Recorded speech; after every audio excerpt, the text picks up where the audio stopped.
तो ये रीजन है, ठीक है ना।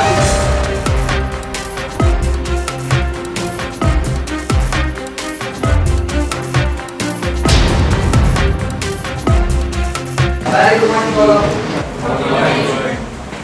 आई थिंक ड्रॉपर बैच होगा ये। टाइम देखो, बैक टू बैक ड्रॉपर था। इधर मैं ड्रॉपर बैच ज्वाइन किया। और ड्रॉपर वाला टॉन्टिंग रहता है। अभी शायद आपने ड्रॉप किया ही है, बट धीरे धीरे हर कोई पूछेगा क्या कर रहे हो। ये कुछ नहीं, ड्रॉप कर रहे हैं, पीएमटी की तैयारी कर रहे हैं। शायद सर ने लेकिन ये चीज़ कभी फील नहीं होने दी कि हम +1 के हैं, +2 के ड्रॉपर्स हैं। और डाउट्स क्लास में मैं कभी नहीं पूछता था। मैं काफ़ी डोरमेंट सा स्टूडेंट था क्लास के अंदर। जहाँ ये yellow T shirt, what's good name, मान, मैं इधर बैठता था, दैट्स माई सीट। चुपचाप क्लास के 1.5 घंटा चुप बैठता था। जहाँ टीचर और स्टूडेंट में बॉन्ड बन जाता है, and when we require this bond. शायद मैंने सर को फीस दी थी, सर ने मुझे पढ़ाया, सिलेक्शन भी हो गया, ठीक है, आज मैं सेट हूँ, फ्यूचर सेट है। शायद बॉन्डिंग खत्म हो जानी चाहिए थी, बट ऐसा नहीं होता। अगर एक टीचर है, आप उनसे क्या एक्सपेक्ट कर रहे हो, वो तुम्हें वो चीज़ दे दे। एंड एज अ स्टूडेंट जो टीचर आपसे एक्सपेक्ट करता है एंड वो चीज़ यू विल गिव देम, तो एक बॉन्ड आगे तक चलती है। And you should have a faith on him, proper faith. I think मैं शायद इंटेलिजेंट तो मैं था ही नहीं, मैं आप लोग की तरह एक बिल्कुल मीडियोकर स्टूडेंट था, एवरेज गाय। यहाँ बैठता था और बस चला जाता 1.5 घंटा सुन के। आज यहाँ मैं खड़ा हूँ, मुझसे पहले अजय राणा सर आए थे, उन्होंने हमें मोटिवेट किया था। एंड शायद फ़ोटो देखना एक अलग चीज़ थी, लेकिन जब उनसे मिला तो उन्होंने हमें बताया कि एक पर्सनली मिलकर हमें ये पता चलता है कितना डाउन टू अर्थ है ये बंदा आज भी। ये भी हमारी तरह एक एवरेज गाय था, और शायद जो गलतियाँ उसने की हमें बता के गए कि यार ये गलतियाँ हुई थी, ये मत करना। कुछ क्वालिटीज़ हमने उनसे ली, और शायद आज जो मैं अचीव करना चाहता था वो अचीव कर चुका हूँ। और एक ये रहती है मन में, कभी गिल्ट नहीं रहना चाहिए, अपना 100% हमेशा देना ही चाहिए। 100% मतलब कि ये नहीं हो 1 साल बाद अगर हमारा सिलेक्शन ना हो पाए तो कोई बात नहीं, मैंने अपना 100% दिया, एंड इससे ज़्यादा मैं नहीं कर सकता था। ये नहीं होना चाहिए यार मैं 2 घंटा वहाँ एक्स्ट्रा पढ़ लेता, या मैंने पढ़ाई नहीं की, पेरेंट्स को बोला यार पापा 1 साल ड्रॉप और करवाओ, मैंने पढ़ाई नहीं की। नहीं, अपना 100% आज से ही देना शुरू करना है हमें, तभी हम सिलेक्शन ले सकते हैं। शायद +1 +2 ये 2 साल हैं, करियर डिसाइड कर लेते हैं। ये 9-10 तक मेरा सिर्फ साइंस में इंटरेस्ट था, मैथ नहीं आता था मुझे। 8th में मैं स्कूल में साइंस में फेल था, 2 नंबर की मुझे ग्रेस दी थी। मुझे साइंस में इंटरेस्ट नहीं था, 8th तक मुझे सिर्फ मैथ्स आता था। 9-10 में क्या सडन चेंजेस आए, मैथ्स छोड़ दिया, साइंस ले ली। 9-10 में साइंस ली, +1 +2 आकाश में था, मैं आकाश ज्वाइन किया।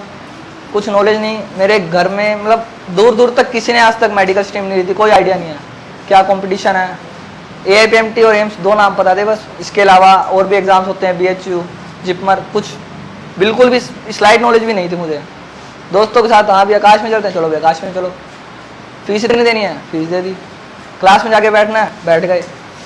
छुट्टी मारते थे, घर पे मैसेज आ जाता था कि आपका लड़का नहीं आया, तो वो काम भी नहीं कर सकते थे, क्लास चले जाते थे।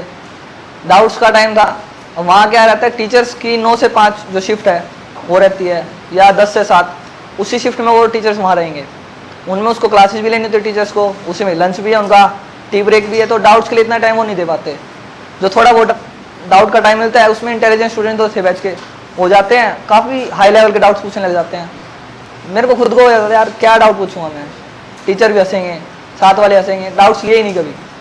+1 +2 कभी डाउट्स ही नहीं लिए। बेसिक तो फिजिक्स में तो बेसिक्स क्लियर ही नहीं थे, क्वेश्चन आता था हाँ भी रट लिया बस, टेस्ट दे दिया, टॉप 10 में टॉप 15 में वहाँ भी आ जाता था, हो गया बस, काम खत्म। घर वाले भी खुश, हाँ भाई लड़का पढ़ रहा है, रैंक भी सही आ रही है, निकाल देगा। घर वालों को रियलिटी नहीं पता, रियलिटी सिर्फ मुझे बता दी। हम किसी को भी चीट कर सकते हैं, लेकिन खुद को कभी चीट नहीं कर सकते। हम क्या पढ़ रहे हैं हमें ही पता है, कोई आइडिया नहीं है। ऐसी केमिस्ट्री बायो सब निकाल दिया, +2 साफ, रिजल्ट पेपर दे के आए सब नेगेटिव। क्यों? अटैम्प्ट करने की आदत थी, वहाँ तो क्वेश्चन आ देते थे रटे रटाए, वहाँ पेपर में नहीं आएंगे, साफ फेल। घर पे आया, हाँ भी पापा नहीं हुआ, क्या करना है, ड्रॉप कर लेंगे, ड्रॉप कर लिया। लेकिन फिर जाके रियलाइज़ हुआ जब साथ वाले निकल गए, किसी ने प्राइवेट भी उठाए, एंड वो प्राइवेट वाले मुझे कॉल करके बोलते हैं कि क्या कर रहा है, वहीं का वहीं रह गया। वो एक जो मोमेंट था शायद लाइफ चेंजिंग मोमेंट था कि तू तो प्राइवेट उठा के बैठा है और मुझे डांट रहा है कि तू यहीं का यहीं रह गया। मैं ठीक है 1 साल करते हैं मेहनत, उनसे अच्छा गवर्नमेंट कॉलेज उठाएंगे। टारगेट तब भी एम्स का ही था, एम्स से नीचे तो हम लोग बात करते ही नहीं जब तक पेपर नहीं देना। एम्स धीरे धीरे धीरे धीरे हाँ भाई मेहनत की, शायद मुझसे ज़्यादा हार्डवर्क सर ने किया। याद है आज भी सर सुबह एग्ज़ाम के टाइम 5 बजे 10:30 से 12 कोचिंग का टाइम था, ये ड्रॉपर बैच। उसके अलावा सर सुबह 5 बजे भी क्लास लेने आते थे। और शरवण सर ताला खोलते थे, 2 दिन आए शरवण सर, तीसरे दिन सर आपने भी मैं नहीं उठ पाऊंगा सुबह सुबह। सर खुद आते थे, ताला खोलते थे, पढ़ाते थे 1-1.5 घंटा।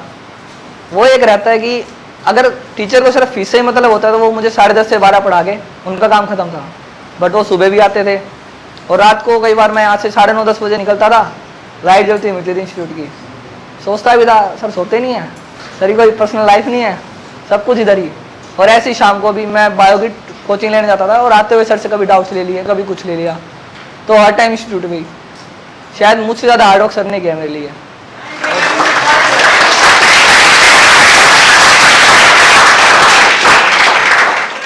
सबसे मेन चीज़ तो ये है कि हमें कंपटीशन करना है दूसरों के साथ नहीं, खुद के साथ कंपटीशन करना है।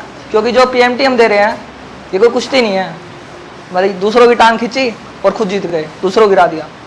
खुद से कंपटीशन करना है, क्योंकि हम दूसरों को पीछे नहीं कर सकते, हम सिर्फ खुद आगे निकल सकते हैं। हमारा जो हार्डवर्क है वो सिर्फ हम खुद पे इम्प्लाई कर सकते हैं। ये नहीं है कि हमें क्लासरूम में पीएमटी दे रहे हैं, बगल वाले का भी गलत रोल नंबर भर दिया, इस वाले का भी गलत कर दिया, आगे वाले का आंसर गलत कर दिया, सिर्फ खुद का सही है, यानी ये सब तो फेल हो गए। उसका पेपर वो करेगा, इसका पेपर ये करेगा, इसका पेपर ये। हम सिर्फ खुद का पेपर कर सकते हैं। अगर यहाँ पर हमारी रैंक 1 आ रही है तब ये नहीं है कि हमारा कंपटीशन खुद से खत्म हो गया। हमारा ये है कि अगर मैं 90% आया तो नेक्स्ट टाइम मुझे 100% स्कोर करना है। कंपटीशन ये होना चाहिए। अगर 100% भी आ गए तब भी ये है कि मुझे इतना स्ट्रगल और करने की ताकि मेरा ये लेवल मेंटेन रहे, इससे नीचे तो जाना ही नहीं है। और ये चीज़ माइंड से निकालनी है कि 6 लाख बच्चे पेपर दे रहे हैं, 7 लाख दे रहे हैं, मैं अकेला पेपर दे रहा हूँ, 1 सीट है, मुझे वही सीट चाहिए, बस ये माइंड में रखना है। मुझे जीएमसी गवर्नमेंट मेडिकल कॉलेज की 1 सीट चाहिए बस, चाहे कितने भी आजू बाजू हों, सब भूल जाओ। अपनी मेहनत करो, अपना गोल सामने सेट होना चाहिए कि वो गोल है मेरा और मुझे वो अचीव करना है हर हाल में, चाहे कुछ भी हो, कितनी बाउंडेशन हो, कितनी आपको चीज़ें डाइवेट करें, अपने गोल से डाइवेट नहीं होना कहीं भी। क्योंकि अगले साल जब आप एग्ज़ाम दोगे उसका रिजल्ट आएगा ना, तो 2 चीज़ें होंगी, या तो नहीं होगा या हो जाएगा। अब you can feel the moment कि अगर आपका सिलेक्शन हो गया तो कितना चेंज आ जाएगा, ड्रास्टिक चेंज। कॉलेज में जाओगे वहाँ पहले दिन से आपको हर कोई बंदा डोक्सा बोलेगा, that feeling you can enjoy. White coat, गले में सेट हो, ये अभी लगता है लेकिन ये मैंने ये मोमेंट देखा हुआ है। और शायद पहला दिन मैं भी नहीं भूल सकता जब मैंने पहले दिन वाइट कोट डाला था, गले में सेट होता, मैस में खाना खाने गया और वो बोलते डॉक्टर साहब कौन सी सब्जी लेंगे। पहली बार मुझे मैस वाले ने डॉक्टर साहब बोला था और ये चीज़ कोई नहीं भूल सकता। और एक वरना नहीं होगा तो शायद दोबारा ड्रॉप, या और बीएससी करते हैं फिर एमएससी करते हैं, कुछ ऐसे मिलेंगे यार बीएससी कर फिर आईएएस की तैयारी कर। अरे आईएएस तो बहुत दूर की बात है, पहले हम पीएमटी तो कर लें, एमबीबीएस के बाद भी आईएएस हो सकती है। जो हमारा प्रेजेंट गोल है हम उससे तो अचीव करें। हर कोई डाइवेट करेगा, अरे बीएससी एग्री कर ले, बीएस कर ले, हर कोई। अरे तो 90+% है, डीयू में जा भाई बीएससी ऑनर्स कर, नहीं करनी, एमबीबीएस ही करनी है, एम्स से करनी है, मौलाना आजाद से करनी है। और उसके बाद भी जो भी कॉलेज मिले कभी गिल्ट नहीं रहेगा मन में, कभी भी। और एक फर्स्ट क्लास गैजेटेड ऑफिसर की वैल्यू हम सब जानते हैं यहाँ पे। तो वो एक मोमेंट हमेशा ध्यान रखना, अपने पेरेंट्स की वो जो स्माइल उस टाइम आएगी तुम्हारे चेहरे पे, तुम्हारे पेरेंट्स के चेहरे पे, उसको भी हमेशा ध्यान रखना। और ये चीज़ भूल जाना कि फ्रस्ट्रेशन आएगी, ड्रॉपर्स को आएगी। +1 +2 वाले अभी तो मैं ये बोल सकता हूँ 2 साल हैं, जितनी मेहनत कर सकते हो कर लो, जितना हार्डवर्क कर सकते हो कर लो, और स्मार्टली करना। हमें डिस्प्लेसमेंट कवर करनी है, डिस्टेंस कवर नहीं करना। वर्क डन करने के लिए फोर्स तो हम लगा ही रहे हैं, प्लस में डिस्प्लेसमेंट होनी चाहिए जो हमारे कॉलेज तक की है। घूम के नहीं जाना, हमें सीधा जाना है, स्मार्टली वर्क करना है। जितने डीपीपी सर देते हैं, टेस्ट लेते हैं, रेगुलरिटी मेंटेन करना, कभी कोई टेस्ट नहीं छोड़ना कभी भी। इवन मैं तो ड्रॉपर बैच के टेस्ट के साथ साथ +1 +2 के भी टेस्ट दे देता था कभी कभी फ्री टाइम में। उससे अपनी स्किल्स बढ़ती हैं, हर रोज़ कुछ नया सीखो, अपने को इम्प्रूव करो। ये नहीं है कि नॉलेज को स्ट्रक रखना, नहीं बस 2 फॉर्मूले हैं, बस मेरे को इसी पे क्वेश्चन सोल्व करने हैं। जितना सीखने को मिल सकता है, जितने निमोनिक्स हम याद कर सकते हैं। बायो वाले तो शायद एनसीईआरटी इनफ है, बायो में ज़्यादा टाइम देने की जरूरत नहीं है। वहाँ 3 घंटे हैं बस जो तुम्हें डिसाइड कर देंगे एग्जाम वाले। बायो आई थिंक मैंने बायो सोची तरह 35 मिनट मुझे 90 क्वेश्चन करने हैं, तो मैंने 35 ही मिनट दिए थे बायो में, क्योंकि उसके बाद मुझे बताया मेरी फिजिकल केमिस्ट्री स्ट्रॉन्ग थी, तो मुझे उसमें टाइम देना है। ऑर्गेनिक और इनऑर्गेनिक मैं करके गया था, क्योंकि उसमें क्रैमिंग चलती है, वो हर कोई कर लेगा थोड़ा टाइम देके। फिजिकल केमिस्ट्री मेरी वीक थी, और फिजिक्स के आकाश में था, मेरे को तो शायद चैप्टर्स के नाम भी मालूम नहीं थे अच्छे से, क्वेश्चन रट लेता था बस। यहाँ आया धीरे धीरे बहुत बेसिक लेके सर चलते हैं, मुझे पता है अंदर से मुझे नहीं आता था कुछ, तो मैंने अपना लेवल इंप्रूव करना है।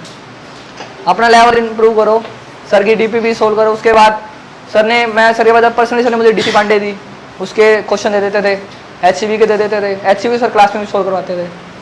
तो धीरे धीरे ये लेवल मेंटेन होगा। ये नहीं है कि हम पहले दिन ही यूरोडॉक्स लेके बैठ जाएं। यूरोडॉक्स तो शायद आईआईटी वाले बच्चे भी सोल्व नहीं करते, और कई मेरे साथ वाले बच्चे सोल्व करते थे यूरोडॉक्स को, नाम सुन लिया कहीं से यूरोडॉक, उस चीज़ का कोई बेनिफिट नहीं है। प्रॉपर ओरिएंटेशन से काम करना है, प्रॉपर बुक। ये नहीं है कि कोई भी बुक का नाम सुन लिया, हाँ भाई पापा आज वो बुक ला दो, घर वाले तो ले आएंगे और लेके बैठ गए सोल्व करने। फेसबुक पे अकाउंट है रजत बंसल के नाम से, कभी भी कोई हेल्प चाहिए I will always there for you. मुझे चाहिए कि सर के स्टूडेंट्स आए, अभी 2 जूनियर्स हैं मेरे सर के स्टूडेंट हैं, सर को भी नहीं पता था वो मेरे कॉलेज में है, और वो मेरे पास आते हैं रैगिंग के टाइम,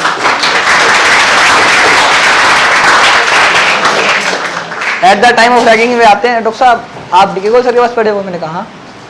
डॉक्टर साहब मैं भी वहीं पढ़ा हुआ हूँ। मैंने कहा तो डॉक्टर साहब बचा लो। मैं चल भाई ठीक है आजा, ले गया था मैं तो निकाल के। एक वो चाहिए, और वही रिस्पेक्ट है सर के लिए।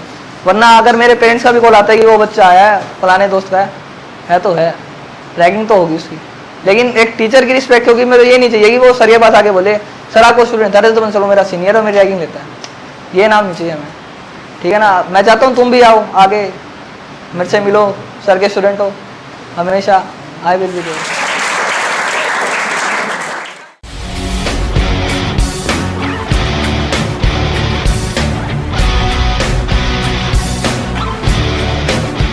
When a body of mass m naught is revolving around the earth with speed v naught at a height h, then what is the centripetal force acting on it?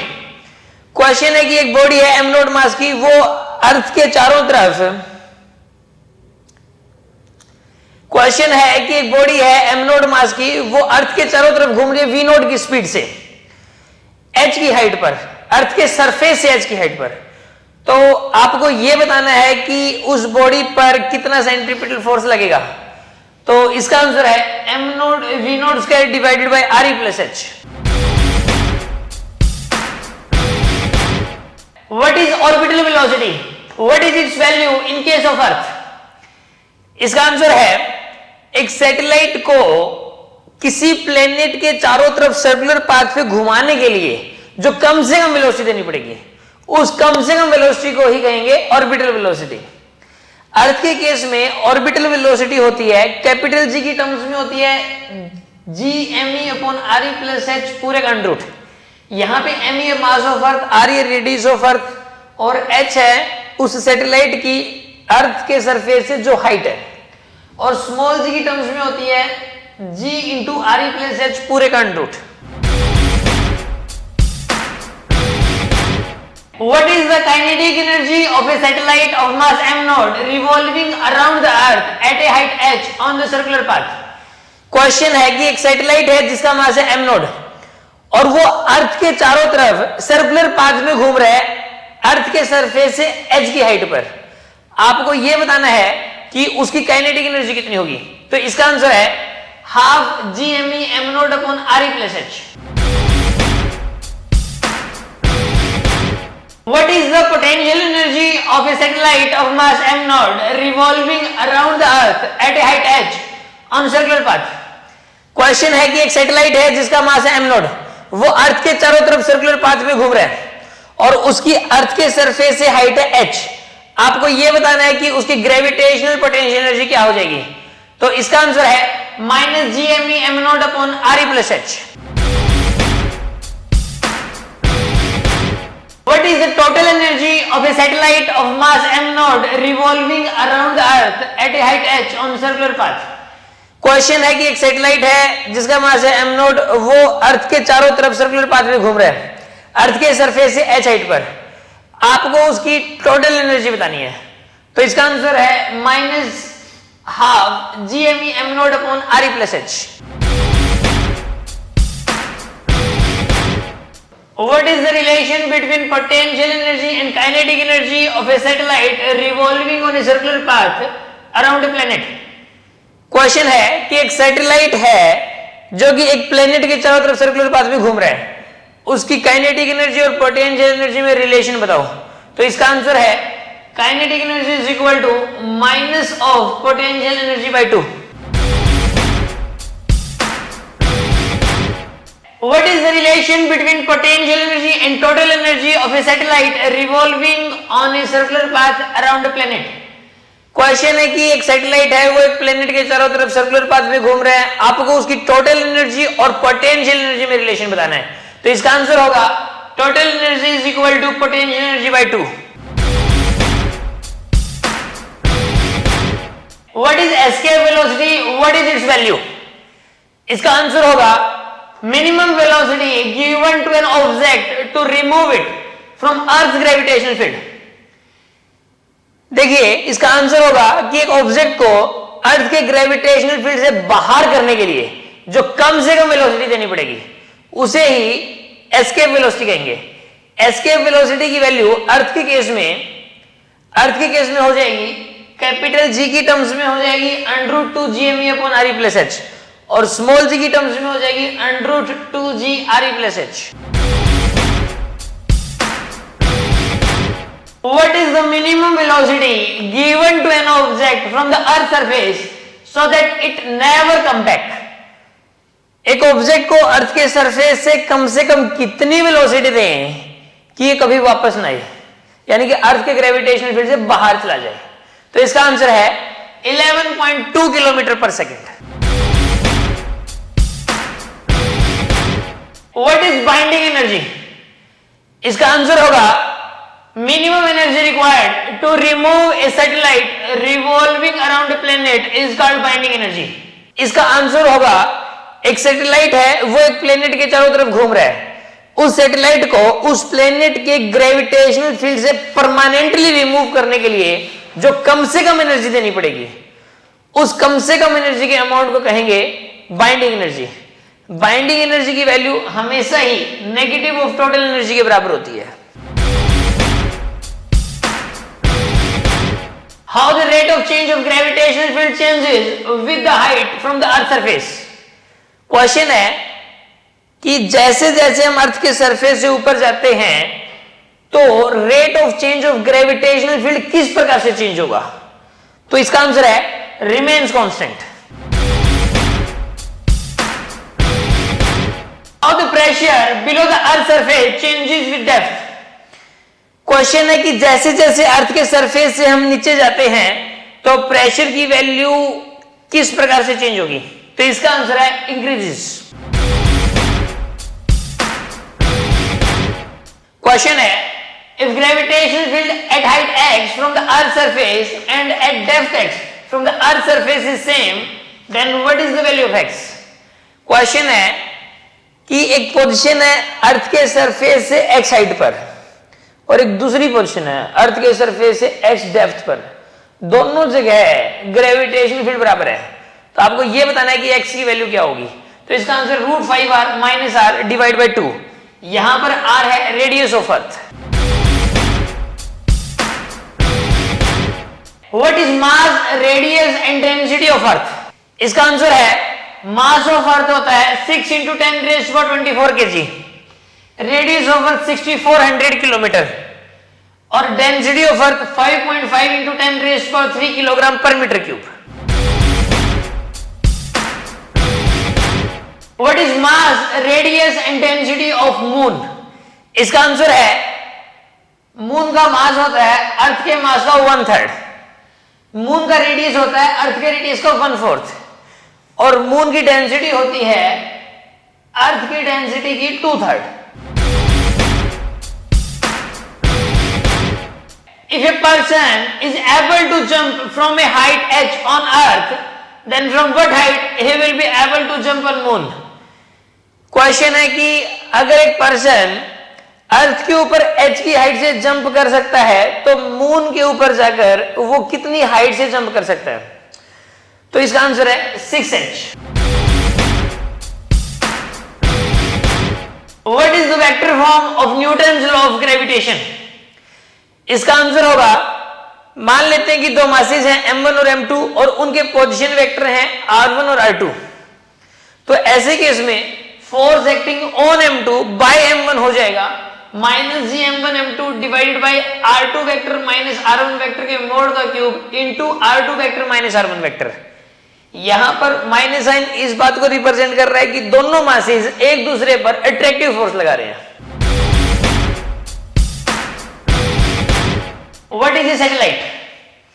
इसका answer होगा a body which is revolving continuously in an orbit around a comparatively much larger body, then that body is called satellite। अगर कोई छोटी body अपने से कई गुना बड़ी body और अपने से कई गुना भारी बॉडी के चारों तरफ किसी ऑर्बिट में लगातार घूमे, तो ऐसे केस के अंदर हम उस छोटी बॉडी को उस बड़ी बॉडी का सैटेलाइट कहेंगे। जैसे कि अर्थ सन के चारों तरफ घूम रही है तो अर्थ इज सैटेलाइट ऑफ सन, और मून अर्थ के चारों तरफ घूम रहा है तो moon is a satellite of earth. What is geostationary satellite? इसका आंसर होगा a satellite which appears at rest from the earth surface is called geostationary satellite. What is the time period, height and angular velocity of geostationary satellite? इसका answer होगा time period 24 hours, height 36,000 kilometre और angular velocity geostationary satellite की अर्थ की angular velocity के बराबर होती है। What is the angular velocity of Earth about its own axis of rotation? Question है कि अर्थ की अपने खुद के एक्सिस के अबाउट एंगुलर वेलोसिटी क्या होगी? तो इसका आंसर होगा एंगुलर वेलोसिटी होता है एंगुलर डिस्प्लेसमेंट अपॉन टाइम। अर्थ जब अपने एक्सिस के अबाउट एक चक्कर कंप्लीट करती है तो उसकी एंगुलर डिस्प्लेसमेंट हो जाएगी 2 पाई, और वो चक्कर लगाती है 24 घंटे में। तो 2 पाई अपॉन में 24 घंटे को सेकंड्स में कन्वर्ट किया गया, तो ये 2 पाई अपॉन में 24 into 60 into 60, this is the angular velocity of earth about its own axis. What is the angular velocity of Earth around the sun? इसका आंसर होगा, देखिए एंगुलर वेलोसिटी होती है एंगुलर डिस्प्लेसमेंट अपॉन टाइम। अर्थ जब सन के चारों तरफ अपना एक चक्कर कंप्लीट करती है तो एंगुलर डिस्प्लेसमेंट हो जाएगी 2 पाई और टाइम लगता है 365.25 डेज। तो 365.25 डेज को सेकंड्स में कन्वर्ट कर दिया यहाँ डिनोमिनेटर में। तो इस प्रकार this is the angular velocity of earth around the sun. What is the time period of a satellite revolving around the earth on circular path? Question है कि एक सैटेलाइट है वो अर्थ के चारों तरफ सर्कुलर पाथ में घूम रहा है अर्थ के सरफेस से h हाइट पर रहकर। आपको यह बताना है कि उसका टाइम पीरियड क्या होगा। तो इसका आंसर है 2 pi upon RE under root of RE plus h का क्यूब अपॉन GS। यहां पर RE है रेडियस ऑफ अर्थ, h है हाइट फ्रॉम द सरफेस और GS यहां पर gravitational field at surface of earth है, ना कि h हाइट पर gravitational field. This is the gravitational field at the surface of earth. What is polar satellite? इसका answer होगा a satellite which revolve around the polar orbit of earth, या फिर इसका answer बोला जा सकता है an orbit which is perpendicular to equatorial plane. देखिए अगर ये ब्लैक कलर की अर्थ है तो ये रेड कलर का ये पोलर ऑर्बिट होगा। इस ऑर्बिट में घूमने वाले सैटेलाइट को ही कहेंगे polar satellite. What is the height and time period of A polar satellite? इसका आंसर होगा हाइट होती है अर्थ के सरफेस से 500 से 800 किलोमीटर और टाइम पीरियड होता है लगभग 100 minute. What are the uses of a satellite? इसका आंसर होगा टेलीफोन, रेडियो और टीवी के थ्रू कम्युनिकेशन करने में, मौसम संबंधित जानकारी के लिए, प्लैनेट्स के एग्जैक्ट शेप और साइज क्या है ये डिटरमाइन करने के लिए और सोलर रेडिएशन को स्टडी करने में इसका यूज होता है। What is weightlessness? इसका आंसर होगा it is a situation in which observe weight of a body become zero. अगर किसी बॉडी पर लगने वाला ग्रेविटेशन फोर्स जीरो है या फिर दूसरे शब्दों में कहें कि उसका ऑब्जर्व वेट जीरो है तो उस बॉडी की सिचुएशन को कहेंगे weightlessness. What is Kepler's first law? इसका आंसर होगा every planet revolves around the sun in an elliptical orbit and sun lies at one focus of the elliptical orbit। हर planet sun के चारों तरफ elliptical path में घूम रहा है और सन उस इलिप्टिकल पाथ के फोकस के ऊपर लाई कर रहा है। What is Kepler second law? इसका आंसर होगा the line joining a planet to the sun covers equal area in equal interval of time. That is, aerial velocity of a planet around the sun is constant. इसको दूसरे शब्दों में ये कहा जा सकता है कि सन और किसी भी प्लेनेट को ज्वाइन करने वाली लाइन इक्वल टाइम में इक्वल एरिया कवर करेगी। यानी कि हम ये कह सकते हैं कि किसी भी प्लेनेट की सन के चारों तरफ एरियल वेलोसिटी कांस्टेंट रहती है। What is Kepler's third law? इसका आंसर होगा the square of time period of revolution of a planet around the sun is directly proportional to the cube of semi-major axis of its elliptical orbit. That is, t square is directly proportional to r cube. Sun के चारों तरफ घूमने वाले किसी भी planet के time period का square semi major axis के क्यूब के डायरेक्टली प्रोपोर्शनल होता है। यानी कि T square directly proportional to R cube. यहां पे टी है टाइम पीरियड और आर है length of semi major axis. What is area of an ellipse? इसका आंसर होगा पाई ए बी। यहां पर ए है length of semi major axis और बी है length of semi minor axis. What is relation between RP R A and E? इसका answer होगा RP upon R A is equal to 1 minus E upon 1 plus E. यहां पर E है eccentricity of the ellipse, RP है planet और sun के बीच की मिनिमम डिस्टेंस और RA है प्लेनेट और सन के बीच की maximum distance. When the velocity of Earth around the sun is maximum and when velocity is minimum। इसका आंसर है जब अर्थ सन के सबसे नजदीक होगी यानी कि नियरेस्ट होगी उस टाइम अर्थ की वेलोसिटी मैक्सिमम होगी और जब अर्थ सन से मैक्सिमम दूरी पर होगी तो ऐसे केस में अर्थ की वेलोसिटी मिनिमम होगी। What is fluid statics and what is fluid dynamics? इसका आंसर है फ्लूइड स्टैटिक्स होती है study of the fluid at rest. अगर फ्लूइड रेस्ट में है और उसकी स्टडी की जा रही है तो वो फ्लूइड स्टैटिक्स है और फ्लूइड डायनामिक्स होता है study of the fluid in motion. What is a fluid? इसका आंसर है all liquids and all gases are called fluid. जितने भी लिक्विड्स हैं उनको भी फ्लूइड बोला जा सकता है और जितनी भी गैसेस हैं उनको भी फ्लूइड बोला जा सकता है। हम ये कह सकते हैं कि मैटर को दो पार्ट्स में डिवाइड किया जा सकता है, एक तो सॉलिड और एक फ्लूइड। जो फ्लूइड होता है उसको फर्दर दो पार्ट्स में डिवाइड किया जा सकता है, liquid and gases. What is hydrostatics and what is hydrodynamics?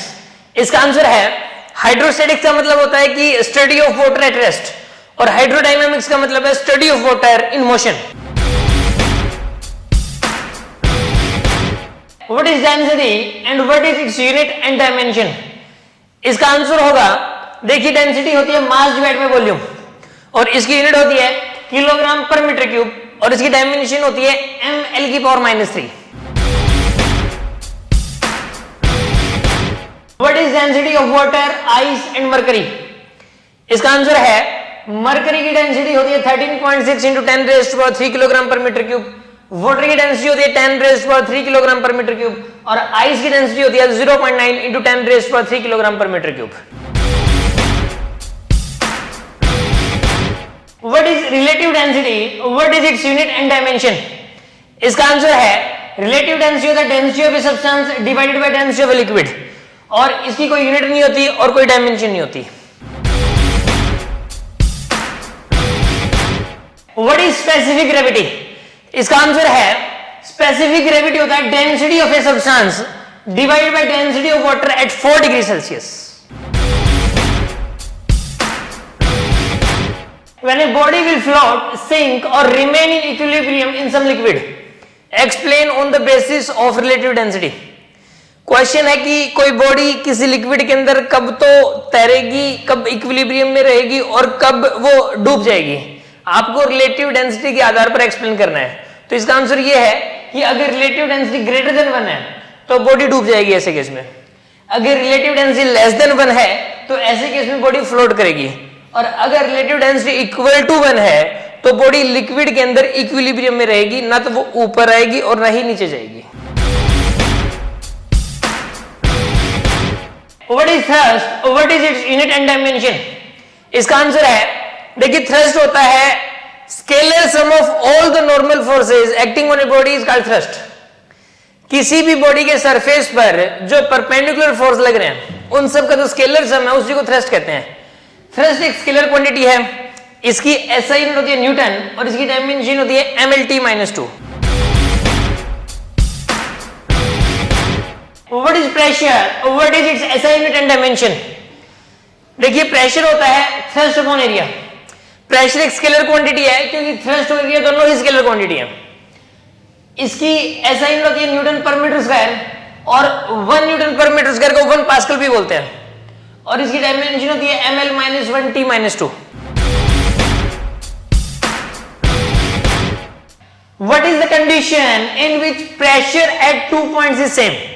Question है कि कौन सी कंडीशन में 2 पॉइंट्स के ऊपर प्रेशर सेम रहेगा। इसका आंसर ये है कि अगर 2 पॉइंट सेम हॉरिजॉन्टल लेवल पर हैं और उनके बीच का कोई भी एक ऐसा रास्ता है उनके बीच में जिस रास्ते में मीडियम होमोजीनियस है, एक ही प्रकार का मीडियम है, तो ऐसे केस में उन दोनों पॉइंटों पर प्रेशर बराबर रहेगा। जैसे कि यहां पर ये कंटेनर है, इसमें ए पॉइंट और B point same horizontal level पर हैं और इनके बीच में मीडियम एक ही प्रकार का है, एक ही जैसा है, तो इसलिए हम ये कह सकते हैं कि ए और बी पॉइंट पर प्रेशर बराबर होगा।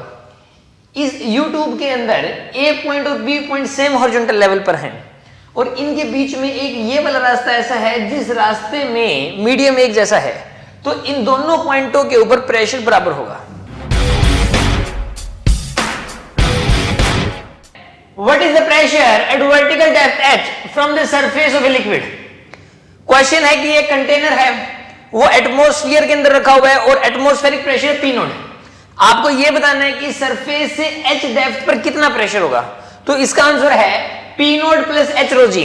यहां पे P naught atmospheric pressure, h of vertical depth, rho है इस लिक्विड की डेंसिटी और g है acceleration due to gravity. What is Archimedes principle? इसका आंसर है when a body is immersed in liquid then it experiences a force in upward direction. This force is called upthrust or buoyant force. जब किसी body को किसी liquid के अंदर डुबो दिया जाए कंप्लीटली या फिर पार्शियली, अगर उसको डुबो दिया जाए तो ऐसे केस में इस बॉडी के ऊपर उस लिक्विड की वजह से एक फोर्स लगेगा ऊपर की तरफ ग्रेविटी के अपोजिट में, और इस फोर्स का नाम ही है अपथ्रस्ट या फिर buoyant force। इस बात को ही आर्किमिडीज प्रिंसिपल कहते हैं।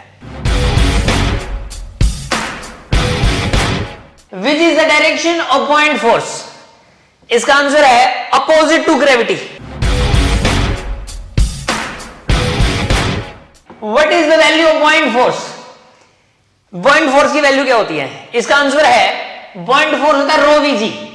इसमें रो है मास डेंसिटी, लिक्विड की मास डेंसिटी जिस लिक्विड में बॉडी को डुबाया गया है। ये है वी इमर्स्ड, यानी कि इमर्स्ड पार्ट का वॉल्यूम। अगर बॉडी पूरी डूबी हुई है तो पूरे का वॉल्यूम, अगर आधी डूबी हुई है तो सिर्फ उस डूबे हुआ पार्ट का volume. G acceleration due to gravity, या फिर इसका फॉर्मूला आप बोल सकते हैं mg upon rd। यहां पे m है बॉडी का मास, rd है रिलेटिव डेंसिटी, यानी कि जिस बॉडी को आप डुबा रहे हो उस बॉडी की लिक्विड के रिस्पेक्ट में डेंसिटी, जिस लिक्विड में आप डुबा रहे हैं उस लिक्विड के रिस्पेक्ट में उसकी density. What is center of buoyancy? इसका आंसर होगा centre of mass of emerge part of body. इसका आंसर है कि जैसे कि ये लिक्विड है, इसके अंदर ये बॉडी डूबी हुई है, तो इसका जो डूबा हुआ पोर्शन है, इस डूबे हुए पोर्शन का जो सेंटर ऑफ मास है उसी को सेंटर ऑफ बुओयेंसी कहेंगे। इस पूरी बॉडी का सेंटर ऑफ मास अलग जगह पर होगा और इस डूबे हुए पोर्शन का सेंटर ऑफ मास अलग जगह पर होगा। देखिए, अगर बॉडी पूरी डूबी हुई है कंप्लीटली, तो ऐसे केस में पूरी बॉडी का सेंटर ऑफ मास और सेंटर ऑफ बुओयेंसी एक ही जगह पर होते हैं।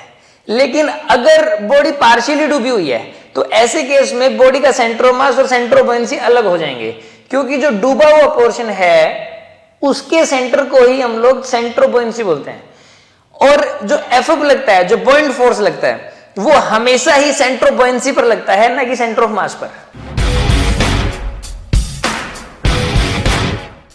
What is the value of thrust acting on a body having cavity?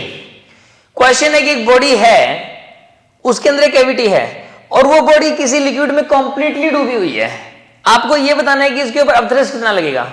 तो इसका आंसर है mg/rd प्लस रो vg। यहां पर m है बॉडी का मास, rd है इस बॉडी की, इस लिक्विड के रिस्पेक्ट में डेंसिटी, और यहां पर ये लिक्विड की डेंसिटी है और ये है वॉल्यूम ऑफ द कैविटी, और g है acceleration due to gravity. What is Pascal flow? इसका आंसर है, देखिए पास्कल फ्लो हमेशा ही कन्फाइंड लिक्विड के लिए लगता है। कन्फाइंड मतलब जो चारों तरफ से बंद हो। सपोज ये लिक्विड है और यहां पर ये एक पिस्टन है जो कि मासलेस पिस्टन है। सपोज इस पिस्टन का एरिया है A और यहां का प्रेशर है P1 और यहां का प्रेशर है P2। सपोज आपने इसके ऊपर एक F का फोर्स लगा दिया, यानी कि आपने एक एक्स्ट्रा प्रेशर बढ़ा दिया F/A का। अब पास्कल ने बताया कि हर जगह का प्रेशर बराबर बराबर बढ़ेगा, यानी कि जहां का प्रेशर P1 था वहां का प्रेशर सपोज P1 डैश हो गया, तो P1 डैश की वैल्यू होगी P1 प्लस F/A, यानी कि F/A बढ़ जाएगा। और ये जो P2 जहां का प्रेशर था वहां का प्रेशर सपोज P2 डैश हो गया, तो P2 डैश की वैल्यू हो जाएगी P2 प्लस F/A। कहने का मतलब यह है कि पास्कल ने बताया कि अगर हम एक्स्ट्रा प्रेशर बढ़ाते हैं तो जो बढ़ोतरी होगी वो हर जगह बराबर बराबर होगी। मैं ये नहीं कह रहा हूं कि प्रेशर हर जगह बराबर बराबर हो जाएगा, यहां पर यह कहा जा रहा है कि बढ़ोतरी बराबर बराबर होगी। यही होता है pascal law. What is an ideal liquid? इसका आंसर है a liquid which is incompressible and non viscous is called ideal liquid. एक ऐसा लिक्विड जो कि इनकम्प्रेसिबल होता है और नॉन विस्कस होता है, उसे ही आइडियल लिक्विड कहते हैं। What is A streamline flow? इसका आंसर है it is a systematic flow. In this flow velocity of every particle remain same at all time instants at any fixed location on the path of flow. देखिए, एक ऐसा flow जिसके अंदर किसी particular location पर हर बार particle की velocity वही रही।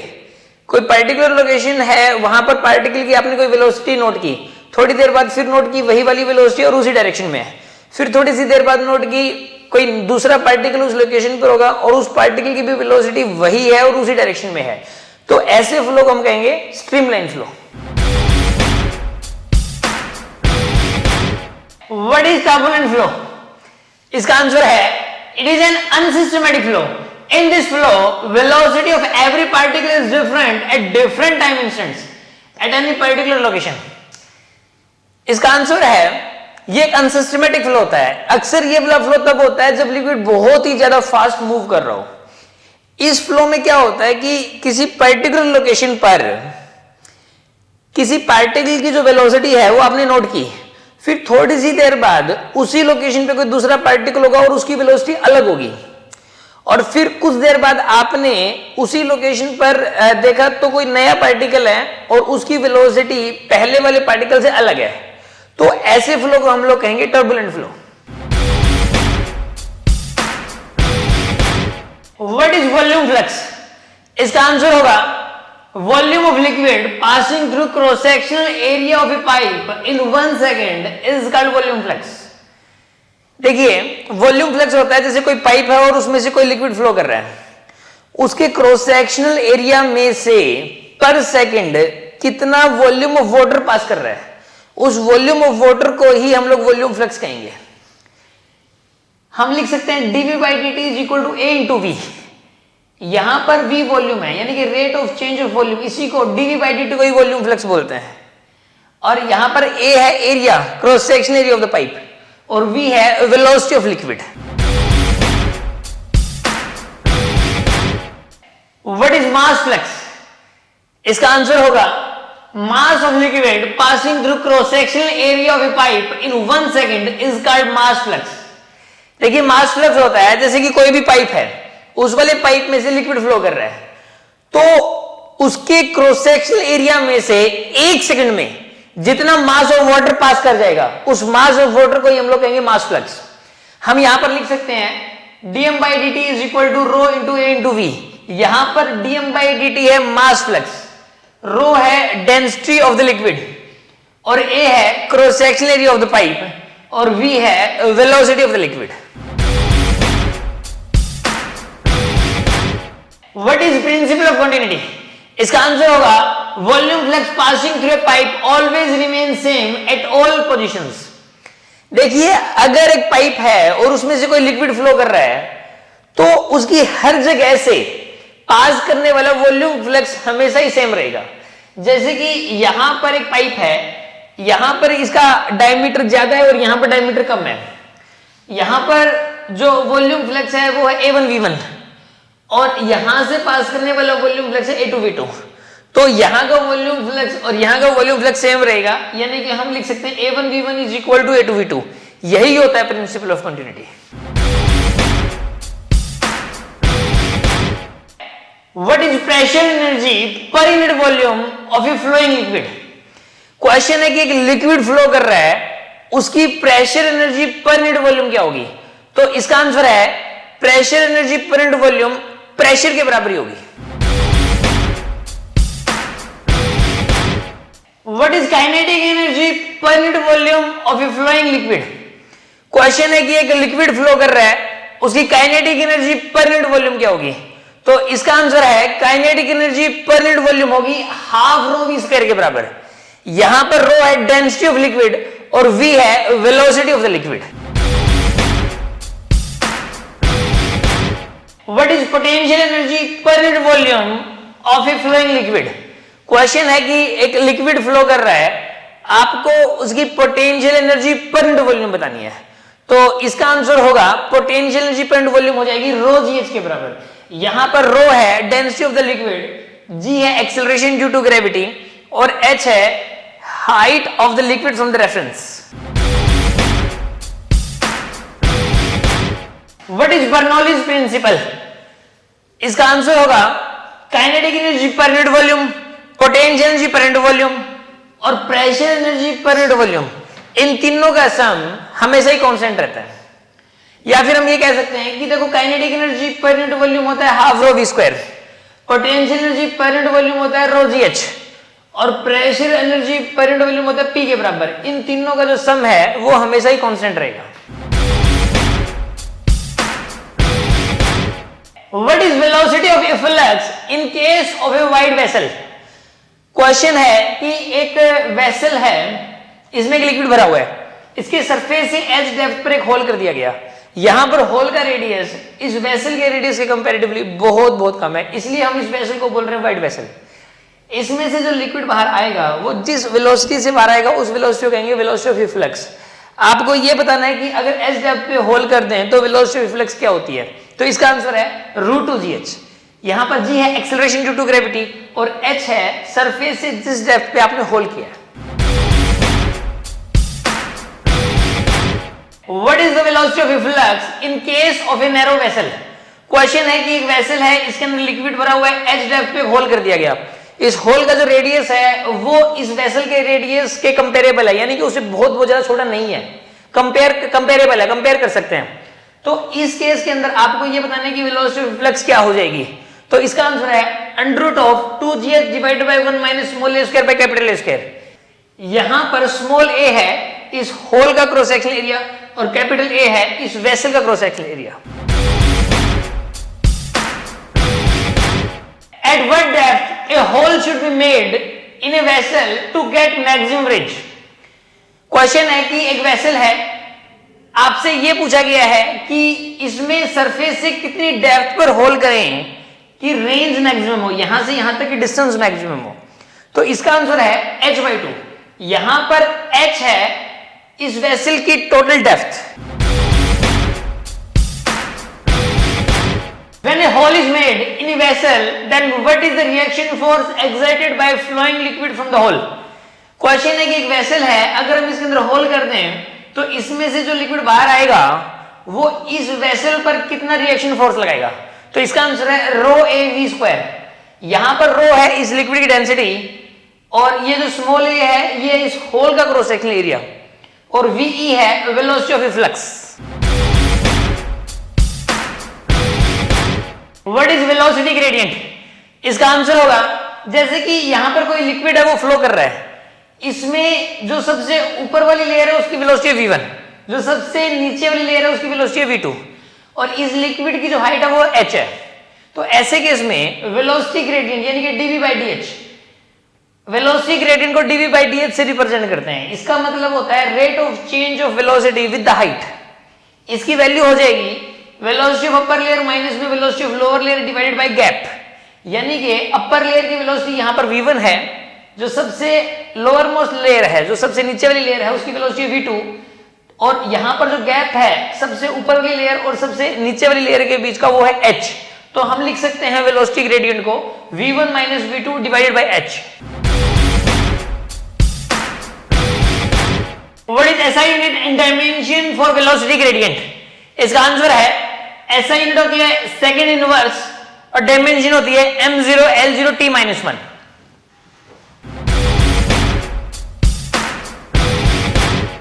What is viscous force? देखिए इसका आंसर होगा, देखिए कोई भी लिक्विड है, जैसे अगर हम इसको लेयर्स की फॉर्म में सोचें तो सबसे ऊपर वाली लेयर की वेलोसिटी सबसे ज्यादा होती है सपोज v1, उसके बाद की जो लेयर है उसकी वेलोसिटी कम है, उसके बाद की जो लेयर है उसकी वेलोसिटी और कम है. इस प्रकार नीचे जाने पर लेयर्स की वेलोसिटी कम होती चली जाती है. ओके, तो यहां पर जो लेयर्स हैं उनकी वेलोसिटी अलग अलग होने के कारण वो एक दूसरे के ऊपर फ्रिक्शन फोर्स लगाती है. इस फ्रिक्शन फोर्स का नाम ही होता है विस्कस फोर्स. यानी कि विस्कस फोर्स होता है जब भी कोई लिक्विड फ्लो कर रहा होता है तो उस फ्लोइंग लिक्विड की लेयर्स एक दूसरे के ऊपर जो फ्रिक्शन फोर्स लगाएंगी उस फ्रिक्शन फोर्स का नाम ही होता है viscous force. What is the unit and dimension for viscous force? इसका आंसर है कि वही वाली जो कि किसी भी फोर्स के लिए होती है, यानी कि SI यूनिट होती है न्यूटन और डायमेंशन होती है mL/t-2. When an object moves inside some liquid, then it experiences an opposing force which is called drag force. देखिए अगर कोई लिक्विड है और उस लिक्विड के अंदर एक ऑब्जेक्ट मूव करे तो ऐसे केस में वो एक अपोजिंग फोर्स महसूस करता है अपोजिट डायरेक्शन में. जिस डायरेक्शन में मूव कर रहा है उसके अपोजिट डायरेक्शन में वो वाला लिक्विड उस ऑब्जेक्ट पर एक फोर्स लगाता है, उस फोर्स का नाम होता है drag force. What is the value of viscous force? इसका आंसर होगा विस्कस फोर्स होता है नीटा ए dv/dh. इसमें नीटा है कोफिशिएंट ऑफ विस्कोसिटी, ए है एरिया ऑफ द लेयर्स और dv/dh होता है velocity gradient. On which factor coefficient of viscosity depends? इसका आंसर है नेचर ऑफ लिक्विड.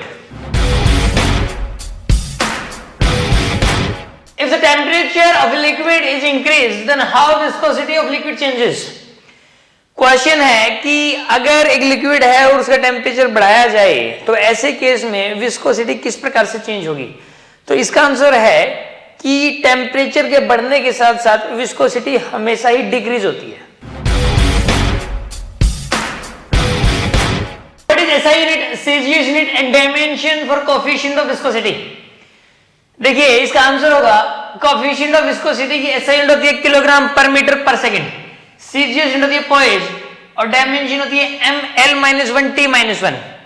और नोट करने वाली बात यह है कि 1 किलोग्राम पर मीटर पर सेकंड के अंदर हमेशा ही 10 पॉइज होते हैं. What is coefficient of viscosity of water at 4 degree Celsius? इसका आंसर है 1.56 इंटू 10⁻³ किलोग्राम पर मीटर पर second. What is Stokes law? इसका आंसर है अगर कोई स्फेरिकल बॉडी किसी लिक्विड के अंदर मूव करे किसी वीक स्पीड से, तो ऐसे केस में उसके ऊपर एक अपोजिंग फोर्स लगेगा लिक्विड की वजह से। उस अपोजिंग फोर्स को ही कहते हैं ड्रैग फोर्स। स्टोक ने उस ड्रैग फोर्स की वैल्यू बताई। उस ड्रैग फोर्स की वैल्यू होती है 6 पाई नीटा आरवी। इसमें नीटा है coefficient of viscosity of the liquid, और आर है रेडियस ऑफ द बॉडी, और वी है वेलोसिटी ऑफ द बॉडी।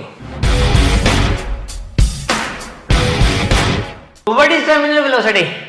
इसका आंसर है, देखिए मान लीजिए कि एक लिक्विड है, वो बहुत ज्यादा गहराई तक है, बहुत ही ज्यादा गहराई तक, उसके अंदर आपने एक बॉडी को छोड़ दिया, तो वो वाली बॉडी कुछ देर तक तो, कुछ टाइम तक तो वो एक्सेलरेट करेगी, फिर उसके बाद उसकी वेलोसिटी कांस्टेंट हो जाएगी। उस कांस्टेंट वेलोसिटी को ही कहते हैं terminal velocity. What is the value of terminal velocity? इसका आंसर है टर्मिनल वेलोसिटी होती है mg into 1 minus 1/RT upon 6 pi मीटर r। यहां पे m है mass of the body, g है एक्सेलरेशन ड्यू टू ग्रेविटी, और RT है रिलेटिव डेंसिटी, यानी कि density of the body with respect to liquid, और यहां पर नीटा है coefficient of viscosity of the liquid, और r है radius of the body, radius of the spherical body. और या फिर इसका फॉर्मूला हम लिख सकते हैं 2/9 r²g divide by Neeta into rho S minus rho L. यहां पर रो एस है उस बॉडी की डेंसिटी और रो एल है उस लिक्विड की density. What is Reynolds critical velocity? इसका आंसर है, देखिए मान लीजिए कोई पाइप है और उसके अंदर लिक्विड फ्लो कर रहा है। अगर लिक्विड की फ्लो वेलोसिटी एक पर्टिकुलर वेलोसिटी से कम है या उसके बराबर है, तो उस फ्लो को हम कहेंगे स्ट्रीमलाइन फ्लो। और अगर उस लिक्विड की फ्लो वेलोसिटी उस पर्टिकुलर वेलोसिटी से ज्यादा है, तो हम उस फ्लो को कहेंगे टर्बुलेंट फ्लो, और उस पर्टिकुलर वेलोसिटी को कहेंगे Reynolds critical velocity. What is the value of Reynolds critical velocity? इसका आंसर है रेनॉल्ड्स क्रिटिकल वेलोसिटी होती है k नीटा बाय रो r। यहां पर k है रेनॉल्ड्स नंबर, नीटा है कोफिशिएंट ऑफ विस्कोसिटी, और रो है डेंसिटी ऑफ लिक्विड, और r है radius of the pipe. What is Reynolds number for water? देखिए इसका आंसर है 1000। देखो जो रेनॉल्ड्स नंबर होता है वो यूनिवर्सल कांस्टेंट नहीं है, वो अलग अलग लिक्विड के लिए अलग अलग होता है। तो वाटर के लिए होता है 1000। What is elasticity? इसका आंसर होगा elasticity is the property of a material due to which restoring force acts when deforming force is applied. देखिए अगर कोई बॉडी है, उस बॉडी के ऊपर आप डिफॉर्मिंग फोर्स लगाते हैं, तो ऐसे केस में उस बॉडी के अंदर अपने आप एक रिस्टोरिंग फोर्स भी लगता है। वो रिस्टोरिंग फोर्स जिस प्रॉपर्टी की वजह से लगता है, उस प्रॉपर्टी का नाम है elasticity. What is perfectly elastic body? इसका आंसर है a body which recover its original shape and size after removal of deforming force, for example quartz। देखिए अगर कोई बॉडी है, उस बॉडी पे आप जितना मर्जी डिफॉर्मिंग फोर्स लगा दें, वो बॉडी एक बार डिफॉर्म हो जाएगी, लेकिन आप जैसे ही उस डिफॉर्मिंग फोर्स को हटाओगे, वो वाली बॉडी वापस अपने ओरिजिनल शेप और साइज में आ जाएगी। ऐसी बॉडी को हम बोलते हैं परफेक्टली इलास्टिक बॉडी।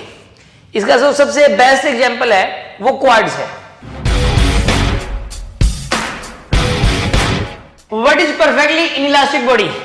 इसका आंसर होगा a body which do not recover and also not try to recover its original shape and size after removal of deforming force is called perfectly inelastic body. For example wax। देखिए अगर कोई body है, हमने उसके ऊपर deforming force लगाया, वो deform हो गई। अब अगर हमने डिफॉर्मिंग फोर्स हटा लिया, तो वो अब जैसी है वैसी ही रही, ना तो अपने ओरिजिनल शेप और साइज में आई और ना ही उसने आने की कोशिश की। हम ऐसी बॉडी को कहेंगे परफेक्टली इनइलास्टिक बॉडी। इसका जो सबसे बेस्ट एग्जांपल है वो है wax. What is inelastic body? इसका आंसर होगा a body which partially recover its original shape and size after removal of deforming force, for example any general body। देखिए मान लीजिए कोई बॉडी है, हमने उसके ऊपर डिफॉर्मिंग फोर्स लगाया, डिफॉर्मिंग फोर्स लगाने के बाद वो डिफॉर्म हो गई। अब हमने जब उसके ऊपर से डिफॉर्मिंग फोर्स हटा लिया तो उसने अपना ओरिजिनल शेप और साइज तो रिकवर नहीं किया, उसने पार्शियली रिकवर किया। यानी कि ऐसा भी नहीं है कि वो जैसे हमने उसको छोड़ा था वैसे ही रही, और ऐसा भी नहीं कि अपने ओरिजिनल शेप और साइज में आ गई, उसने पार्शियली रिकवर कर लिया। तो ऐसी बॉडी को कहेंगे इनइलास्टिक बॉडी। लगभग जितनी भी बॉडीज हैं, लगभग सभी की सभी इनइलास्टिक बॉडीज ही होती हैं। What about the elastic limit? इसका आंसर होगा if a body is stretched up to elastic limit then it can regain its original shape and size after removal of deforming force। देखिए अगर कोई general body है, उस general body के ऊपर हमने डिफॉर्मिंग फोर्स लगाया और उसको हमने उसकी इलास्टिक लिमिट तक खींचकर छोड़ दिया, तो ऐसे केस में वो अपने ओरिजिनल शेप और साइज के अंदर आ जाएगी। What about the yield limit? इसका आंसर होगा if a body is stretched between elastic limit and yield limit then it can regain its original shape and size partially। देखिए अगर कोई बॉडी है, कोई जनरल बॉडी है, अगर हमने उसको स्ट्रेच किया इलास्टिक लिमिट और यील्ड लिमिट के बीच तक, तो वो बॉडी अपने ओरिजिनल शेप और साइज को पार्शियली रिकवर कर लेगी। What about the plastic limit? इसका आंसर होगा when a general body is stretched between yield limit and plastic limit then body do not recover and also not try to recover original shape and size after removal of deforming force। अगर कोई body है, हमने उसको yield limit और plastic limit के बीच तक stretch करके छोड़ दिया, तो ऐसे केस में वो बॉडी ना तो अपने ओरिजिनल शेप और साइज को रिकवर करेगी और ना ही करने की कोशिश करेगी। Draw intermolecular force versus molecular separation graph. तो देखिए ये वाला ग्राफ ऐसा होता है। What is stress, what is its unit and dimension? देखिए मान लीजिए कि कोई रोड है, ये सीलिंग से लटकी हुई है, इसका क्रॉस सेक्शनल एरिया ए है, इसके क्रॉस सेक्शनल एरिया पे एफ एक्सटर्नल फोर्स लगा दिया गया, एफ का एक्सटर्नल फोर्स। तो ऐसे केस में स्ट्रेस की वैल्यू हो जाएगी deforming force upon cross sectional area.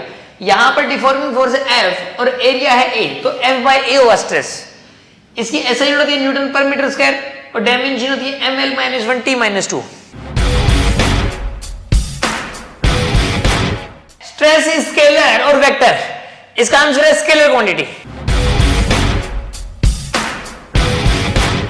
Which is greater, tensile stress और कंप्रेसिव स्ट्रेस? इसका आंसर है tensile stress is always greater than compressive stress. What is longitudinal strain? देखिए इसका आंसर होगा लॉन्गिट्यूडिनल स्ट्रेन होता है change in length bye original length, यानी कि डेल्टा एल अपॉन एल। अगर कोई रोड है, उसकी पहले ओरिजिनल लेंथ एल, हमने डिफॉर्मिंग फोर्स अप्लाई करके उसकी लेंथ डेल्टा एल बढ़ा दी, तो ऐसे केस के अंदर उसके अंदर जो लॉन्गिट्यूडिनल स्ट्रेन होगा वो होगा delta L divide by L. What is volume strain? इसका आंसर है वॉल्यूम स्ट्रेन होता है change in volume divide by original volume, यानी कि डेल्टा वी अपॉन वी। जैसे कि मान लीजिए कि कोई ऑब्जेक्ट है, उसका ओरिजिनल वॉल्यूम वी है और हमने सपोज उसको डिफॉर्मिंग फोर्स लगा के, एक्सटर्नल फोर्स लगा के उसका वॉल्यूम डेल्टा वी चेंज कर दिया, तो ऐसे केस में उसके अंदर जो स्ट्रेन डेवलप हो जाएगा वो होगा delta V upon V. What is shear strain? देखिए जो शियर स्ट्रेन होता है वो हमेशा ही शेप के चेंज होने से रिलेटेड है। मान लीजिए कि क्यूबिकल बॉक्स है, हमने क्या किया कि इसका देखिए बेस फिक्स है और इसका जो ऊपर वाला सरफेस है उसके ऊपर एफ का फोर्स टेंजेंशियली लगा दिया, तो ऐसे केस के अंदर इसका जो ये ऊपर वाला जो फेस है वो एक्स शिफ्ट हो गया और इसकी जो एक साइड की लेंथ है वो है एल और जो ऊपर वाला जो फेस शिफ्ट हुआ है वो x, या फिर आप ये कह सकते हैं कि जो ये वाला एज है ये x शिफ्ट हो गया। तो ऐसे केस में शियर स्ट्रेन की वैल्यू हो जाएगी x डिवाइड बाय l। इसको tan थीटा के बराबर लिखा जा सकता है और ये थीटा बहुत छोटा है तो tan थीटा को अप्रोक्सीमेटली थीटा के बराबर भी लिखा जा सकता है। What is SI unit and dimension for strain? देखिए इसका आंसर है कि स्ट्रेन हमेशा ही यूनिटलेस और डायमेंशनलेस होता है। length of a rod is L, its length is increased by delta L by increasing its temperature. What is the value of strain developed inside it? Question है कि एक road है, उस road की length L और temperature बढ़ाकर, इस road का टेम्परेचर बढ़ाकर इसकी लेंथ डेल्टा L बढ़ा दी। आपको यह बताना है कि इसके अंदर स्ट्रेन कितना डेवलप होगा, तो इसका आंसर है 0। इसके अंदर कोई स्ट्रेन डेवलप नहीं होगा। देखिए अगर हम लोग डिफॉर्मिंग फोर्स को अप्लाई करके फिर लेंथ बढ़ाते हैं तो फिर स्ट्रेन डेवलप होता है। टेम्परेचर को बढ़ा के जितनी मर्जी लेंथ बढ़ा दो, कोई स्ट्रेन डेवलप नहीं होगा। What is Hooke's law? इसका आंसर है according to Hooke's law stress is directly proportional strain up to a limit called the Hooke's limit. देखिए अगर किसी भी बॉडी के ऊपर डिफॉर्मिंग फोर्स अप्लाई किया जाए तो उसके अंदर एक स्ट्रेस डेवलप हो जाएगा और स्ट्रेन भी डेवलप हो जाएगा। तो ऐसे केस में स्ट्रेस डायरेक्टली प्रोपोर्शनल स्ट्रेन होता है एक लिमिट तक, जिसे हुक्स लिमिट कहा जाता है। और ये वाली जो बात है इसी को बोलते हैं हुक्स लॉ। यहां पर जो स्ट्रेस डायरेक्टली प्रोपोर्शनल स्ट्रेन है, इसमें जो प्रोपोर्शनलिटी कांस्टेंट आएगा वो आएगा कैपिटल E, और इस कैपिटल E को बोला जाता है modulus of elasticity. What about modulus of elasticity? What is its unit and dimension? देखिए मॉडुलस ऑफ इलास्टिसिटी होता है स्ट्रेस अपॉन स्ट्रेन। स्ट्रेस और स्ट्रेन की रेशियो को ही कैपिटल E बोला जाता है, यानी कि मॉडुलस ऑफ इलास्टिसिटी बोला जाता है। इसकी जो यूनिट और डायमेंशन है वो स्ट्रेस की जैसी ही होती है, क्योंकि यहां पर स्ट्रेन तो यूनिटलेस और डायमेंशनलेस होता है। ये हमेशा ही पॉजिटिव होता है और ये हमेशा ही नेचर ऑफ द मटेरियल के ऊपर डिपेंड करता है। ये कभी भी शेप और साइज के ऊपर डिपेंड नहीं करता, और ये हमेशा एक स्केलर क्वांटिटी होती है। इसकी यूनिट होती है न्यूटन पर मीटर स्क्वायर और इसकी डायमेंशन होती है ml-1t-2। What are the types of coefficient of elasticity? देखिए जो कोफिशिएंट ऑफ इलास्टिसिटी होता है वो 3 प्रकार का होता है। ये 3 टाइप किस आधार पर है? ये डिपेंड करता है कि स्ट्रेन कौन से वाला रखा है आपने। अगर स्ट्रेन आपने लॉन्गिट्यूडिनल वाला रखा है तो ऐसे केस में जो कोफिशिएंट ऑफ इलास्टिसिटी है उसको यंग्स मॉडुलस कहेंगे। अगर आपने जो स्ट्रेन है वो वॉल्यूम स्ट्रेन रखा है तो ऐसे केस में कोफिशिएंट ऑफ इलास्टिसिटी जो है उसी को बल्क मॉडुलस कहेंगे। और अगर ये जो स्ट्रेन है आपने अगर ये शियर स्ट्रेन रखा है तो कोफिशिएंट ऑफ इलास्टिसिटी को कहेंगे शियर मॉडुलस या फिर मॉडुलस ऑफ रिजिडिटी। इसको यंग्स मॉडुलस जो होता है इसको Y से रिप्रेजेंट करते हैं, बल्क मॉडुलस को B से रिप्रेजेंट करते हैं कैपिटल B से, और शियर मॉडुलस को रिप्रेजेंट करते हैं कैपिटल G से।